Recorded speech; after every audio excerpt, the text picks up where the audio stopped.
Hola, humano. Bienvenido a un corto documental de Marginal Media. Siento que no podría hacerlo sin ti. Va sobre la pandemia en Latinoamérica y cualquiera de vosotros está sintiendo los efectos de esta más que yo, que soy quien va a escribir el guión de este vídeo. Así que en esta ocasión, más que nunca, eres bienvenido a comentar bajo el vídeo y a compartir tu experiencia personal con todos. ¿Cómo te está afectando a ti la pandemia? Y si lo deseas, comenta también sobre cómo hubieses abordado tú este tema y presentado este vídeo. Toda historia está limitada por el enfoque que se le da y el tratamiento de la misma, y en este sentido ya te cuento cuál es el de esta. Este vídeo trata sobre el deterioro de las economías latinoamericanas como resultado de la pandemia, el incremento de la pobreza consecuente, las respuestas financieras quizás inapropiadas que los gobiernos están dando a la situación y un peligro tras estas acciones gubernamentales al que parece pocos prestan atención ahora: el retroceso de las prácticas democráticas. Vamos con todo ello.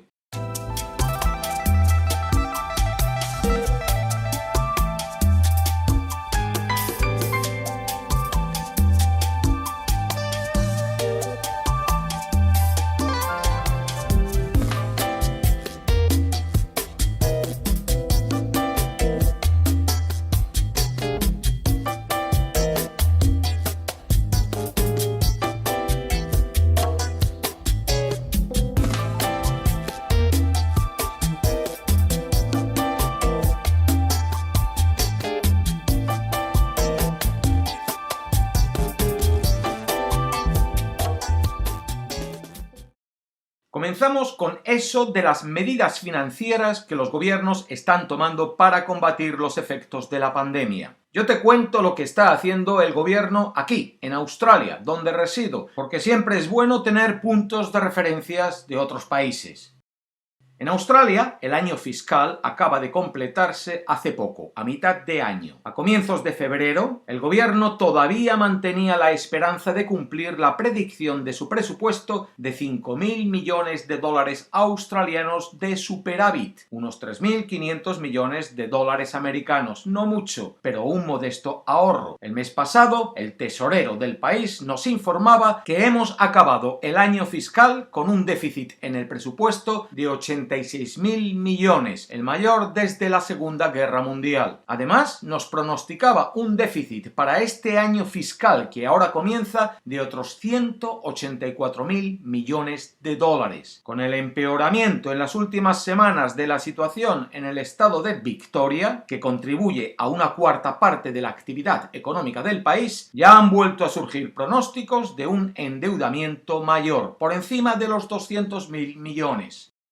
Estas cifras de deuda para Australia son enormes. Un desembolso del gobierno ya desde marzo, ahora y durante meses venideros, casi inconcebible para un país que estaba a punto de cumplir 30 años sin una recesión económica. Gran parte de este dinero está yendo directamente a los bolsillos de los ciudadanos. Va a los bolsillos de los grandes empresarios para que con él paguen a sus empleados por los días y horas que no pueden acudir a sus puestos de trabajo y mantengan esos puestos. Va a los bolsillos de los desempleados para que sigan viviendo y consumiendo hasta que encuentren un trabajo. Va a los pequeños comerciantes para que aguanten hasta que puedan volver a abrir sus negocios y no los cierren definitivamente. Y va a trabajadores autónomos como yo, para que sigamos haciendo lo que hacemos como podamos y compensarnos por las pérdidas de ingresos que la pandemia nos origina. En fin, no es más que lo que muchos otros países están haciendo para intentar mantener sus economías en movimiento. Inyectar millones y millones de deuda para que la gente siga consumiendo y todos sobrevivamos esto. A lo que yo quiero que prestemos atención es a lo que se gastan unos y a lo que se gastan otros. Porque en el caso de Australia, a quien tenemos haciendo este increíble desembolso es un gobierno derechista, conservador, al que siempre se le está criticando por la reducción de gasto a los servicios sociales con tal de ahorrarse $1. Y en el caso de México, por ejemplo, con un gobierno progresista de izquierda, el presidente López Obrador ni se inmuta y continúa con su política de austeridad. Con todo respeto, Y aquí es donde necesito de vosotros, hermanos mexicanos, para completar las cifras, porque yo busco y no encuentro más contribución del presidente para combatir el impacto de COVID-19 que dar 1 millón de créditos de unos $1.000 a pequeñas empresas allá a finales de marzo, 1.000 millones de dólares para el comercio minorista y los servicios que aportan cerca del 65% del Producto Interior Bruto y emplean a poco más de la mitad de los trabajadores del país. A mí me parece poco, no sé. La actividad económica en México ha decaído más de un 21% en el mes de mayo. ¿Qué va a pasar con ese millón de pymes cuando a los 4 meses tengan que comenzar a devolver ese crédito a un interés del 6,5%? ¿Qué está pasando con esos 30 millones de pobres que no están recibiendo los programas sociales? Porque esos programas sociales de AMLO llegan a 22 millones, pero en México hay 52 millones de pobres. ¿No habría que rascarse un poco más el bolsillo para intentar incentivar la economía y que no aumente la pobreza? No lo sé, vosotros decidme. El caso es que según la visión tradicional de la política, el gobierno australiano parece el de izquierda y el mexicano el de derecha. El mundo al revés. Leo que en abril México había incrementado su gasto público en solo un 0,7% de su Producto Interior Bruto, lo que debe de tener al Fondo Monetario Internacional muy contento. Latinoamérica, un área del mundo endeudada hasta las orejas, está aprendiendo que para atraer la inversión hay que poner más reparo en que te cuadren las cuentas. Ahorrar es un buen hábito. Pero hay momentos para las duras y momentos para las maduras. Escuchar las recomendaciones del Fondo Monetario Internacional no siempre lleva a buen puerto, como ya descubrieron Corea del Sur, Indonesia y Tailandia durante la crisis asiática de 1997, al seguir las medidas de austeridad recetadas por el Fondo Monetario Internacional que empeoraron la situación al deprimir el consumo.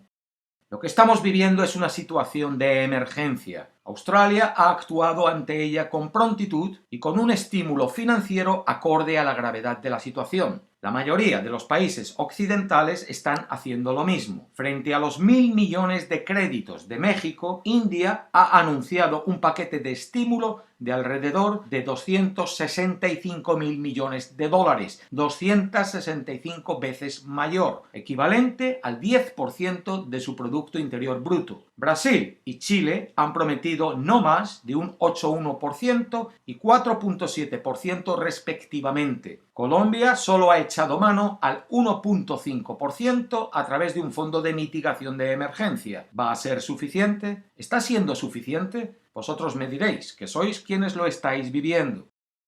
No voy a liarme con las predicciones de las caídas del Producto Interior Bruto de cada país para este año, porque de eso ya hablamos en un vídeo a comienzos de año, y porque para el tiempo que anoto una cifra y tú veas el vídeo, fácil que ya haya empeorado. Solo mencionar que según el Banco Mundial, Perú es quien peor lo tiene, con una caída del 12%, solo equiparable a la destrucción que sufrió el país en la Guerra del Pacífico hace ya 140 años.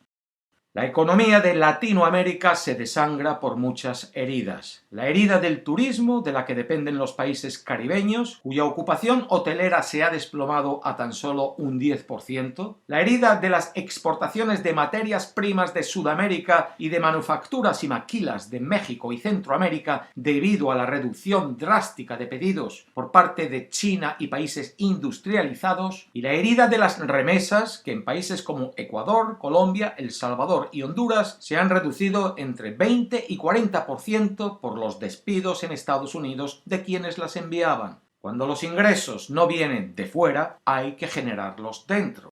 ¿Y cómo se van a generar dentro si la gente es cada vez más pobre? A mí me parece que los fantasmas y el miedo a repetir las crisis económicas del pasado están impidiendo a los gobernantes ver la realidad del presente y la magnitud de COVID-19, que los gobiernos están reaccionando de una manera timorata y que su falta de acción va a agudizar la crisis económica más allá de lo que sea necesario. De la Gran Depresión y de la recesión global de 2008-2009 se salió con estímulos fiscales generalizados y políticas monetarias laxas que pusieron dinero en los bolsillos de la gente. Así reactivaron la economía.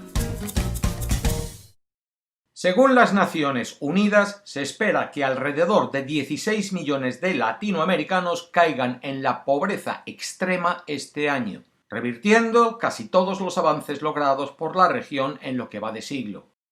A mí esto me preocupa, no solo por esa gente, también porque creo que la pobreza y la pérdida de libertades van de la mano. Cuanto más pobre es uno, más desesperado está, más busca una solución drástica que le ampare, más vulnerable es a la manipulación, al abuso y a ceder ante el autoritarismo. Tras las crisis económicas asoman las grandes transformaciones políticas. Así surgió la ola de líderes populistas después de la Gran Depresión. Los apuros económicos de los 60 y principios de los 70 nos trajeron las dictaduras militares. La crisis de deuda que éstas crearon es lo que precipitó su colapso en los años 80. La severa austeridad durante los años 90 y principios de los 2000 abrió la puerta a la llegada del chavismo y otros gobiernos populistas. ¿Y ahora qué? ¿Qué nos va a dejar COVID-19?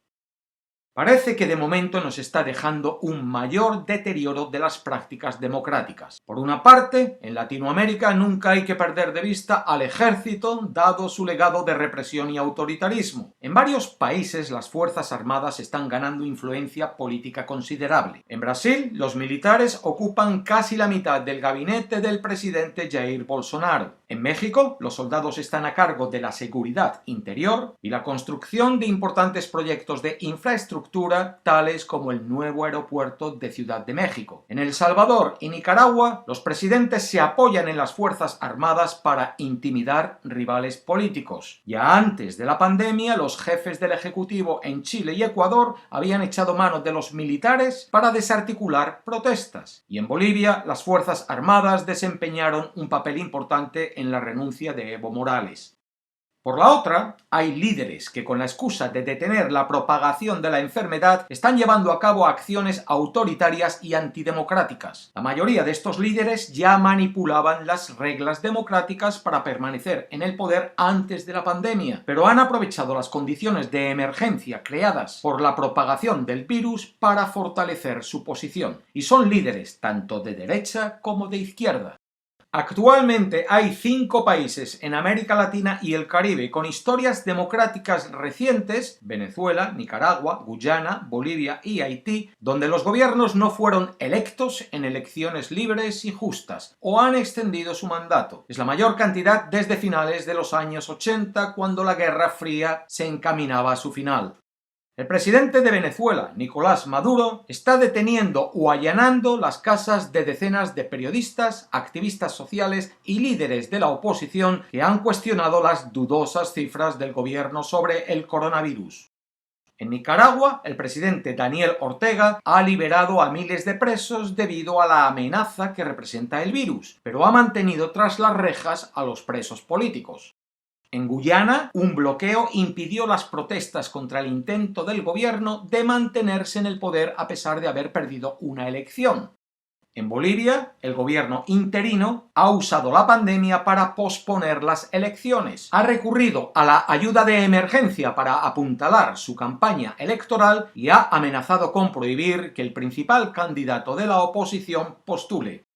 Y hasta en las pequeñas islas de San Cristóbal y Nieves, el gobierno impuso en junio una cuarentena estricta a sus 50.000 habitantes durante la campaña para las elecciones generales, lo que obstaculizó los esfuerzos de la oposición para llegar a los votantes y evitó que los observadores electorales internacionales viajaran al país. La primera vez en la historia reciente que se le retira la invitación de observar las elecciones a la Organización de Estados Americanos, un grupo regional que promueve la democracia.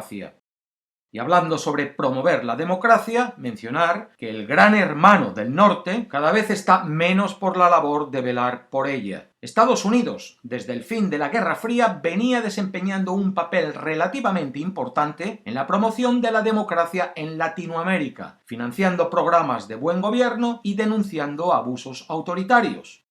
Con el presidente Trump, Estados Unidos se ha enfocado principalmente en una política exterior regional destinada a oponerse a los autócratas izquierdistas de Venezuela y Cuba y en reducir la inmigración al condicionar la ayuda a los países centroamericanos, algunos de los más pobres de la región, a la cooperación en materia migratoria. Según informa la Agencia de los Estados Unidos para el Desarrollo Internacional, el apoyo estadounidense a las iniciativas a favor de la democracia en América Latina se redujo a 326 millones de dólares el año pasado, casi la mitad del año previo.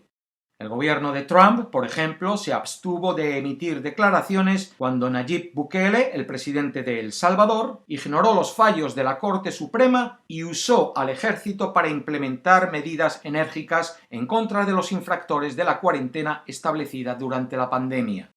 Estos son noticias, sucesos, datos, no juicios de valor por mi parte. Que a nadie se le calienten las neuronas simplemente porque oigan mencionar el nombre de su líder favorito. En el bestseller estadounidense Cómo mueren las democracias, los autores Steven Levitsky y Daniel Ziblatt argumentan que una causa del debilitamiento de la democracia es el comportamiento cada vez más autoritarios de presidentes elegidos democráticamente. Los líderes electos pueden erosionar gradualmente los procesos para aumentar su poder.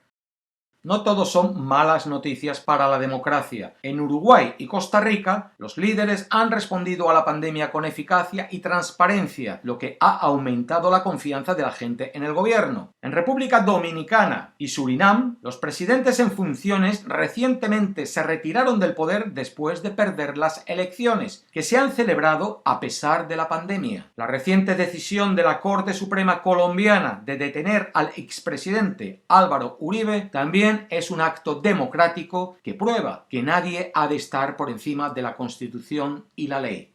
Pero la impresión general es que el deterioro de la democracia en Latinoamérica se acelera oculto tras la máscara de COVID-19. ¿Le importa a alguien? A muchos no. Ya no les importaba desde antes de la pandemia. Según cifras de Latino Barómetro, mientras que el 61% de los latinoamericanos expresaba preferencia por la democracia sobre sistemas autoritarios en 2010, solo el 48% compartía esa opinión en 2018. Siguiendo con cifras de 2018, un 28% de personas decía que les daba lo mismo si había o no democracia en su país. El 15% directamente prefería un régimen autoritario. Un 71% expresaba insatisfacción con el funcionamiento de la democracia. Solo un 28% confiaba en el órgano de control electoral de su país, lo que supone descreer el resultado de los comicios. En Brasil, México y varios países centroamericanos, menos del 39% de la población apoya hoy el sistema democrático.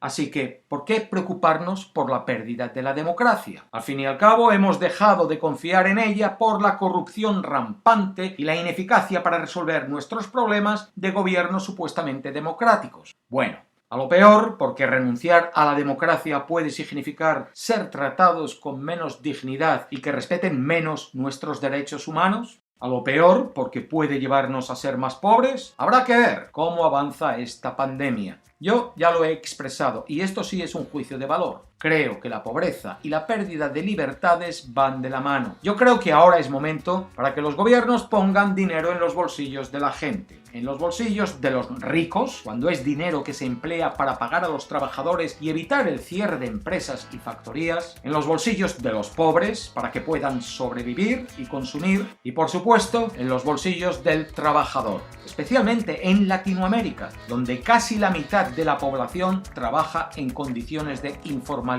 Ese dinero va a facilitar el que los ciudadanos cumplan más fácilmente con lo que sus gobiernos les piden que hagan para superar la enfermedad y reducir el impacto de esta.